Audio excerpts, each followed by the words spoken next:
Salon chaqir taksi. Hozir chaqirishdi taksi.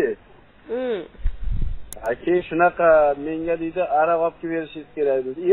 Dastlabki demasdi u desam, yo'q, unaqa deyapti-da hozir. Xo'p, bo'li nima bo'lyapti? Ya unda qo'yavering deyapti. O'shanga bonusi bo'lsa yoqib bering, opa. Bonusi yo'q. Yo'qmi? Yo'q. Joyingizdan qimirlagingiz yo'q, aka. Nima vijdonsiz odammisiz shunaqa-ya? Joyimdan qimirlamasam, opa, endi hozir bu yolg'on qo'lida ishlatib olib qo'ydingiz-ku, to'g'ri.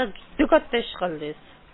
Ya yolg'on gapiryapti-da, opa, men ham siz ham endi alam qilgan odamdek gapiryapsiz. Yurib boring oldi, hech bo'lmasa 1 metrgina. Aldaganlarni biz ham aldashimiz kerak-da, opa. Aka, endi yurib borganingizda bonusi bo'lgan taqdirda, faqat hozir bu turishingizga men bonus yoqib bermasdim. Kelur desa, yurib borsangiz, отказ qilsa, keyin yoqiladi bonus qoidasi. Siz hozir nimaga haqqingiz bor aytaymi? Telefon qilib, meni minimalkamni bering deb olishga haqqingiz bor xolos. Tushundim, opajon. Bo'ldi, sog' bo'ling. Xo'p bo'ladi.